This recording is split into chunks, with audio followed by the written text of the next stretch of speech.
মার্কিন প্রশাসনের পৃষ্ঠপোষকতায় ইসরায়েলকে মাইক্রোসফট ও গুগলের মতো টেক জায়ান্ট কোম্পানিগুলো ফিলিস্তিনিদের ডাটা আইডিএফের হাতে তুলে দিচ্ছে এবং এআই আর্টিফিশিয়াল ইন্টেলিজেন্স এর মাধ্যমে হত্যা চালাচ্ছে।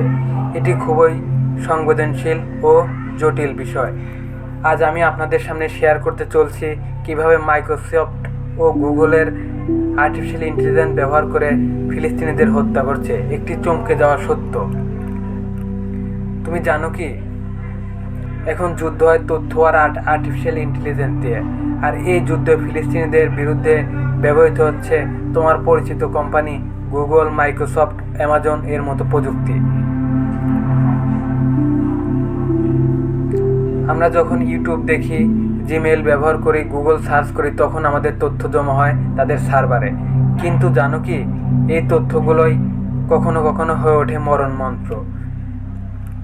2021 সালে ইসরায়েল সরকার গুগল ও অ্যামাজনের সাথে প্রজেক্ট নিম্বাস নামে একটি বিশাল চুক্তি করে।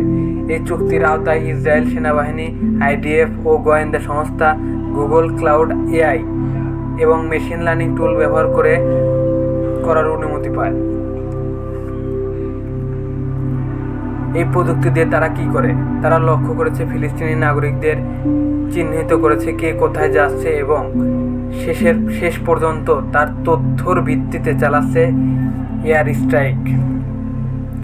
গুগল ও অ্যামাজন অনেক কর্মী এই প্রজেক্টের বিরুদ্ধে বিক্ষোভ করেছে। তারা বলেছে, আমাদের প্রযুক্তি দিয়ে কোনো নিরপরাধ মানুষের মৃত্যু মেনে নেওয়া যায় না। আজ আর্টিফিশিয়াল ইন্টেলিজেন্স দিয়ে শুধু ছবি চেনা বা অটোমেশন হয় না। আর্টিফিশিয়াল ইন্টেলিজেন্স এখন বলে দেয় কার ওপর বোমা ফেলতে হবে। CCTV footage, mobile location, social media সব কিছু বিশ্লেষণ করে আর্টিফিশিয়াল ইন্টেলিজেন্স সিদ্ধান্ত নেয় কাকে টার্গেট করতে হবে এবং এরপর ড্রোন পাঠিয়ে তাকে হত্যা করা হয়।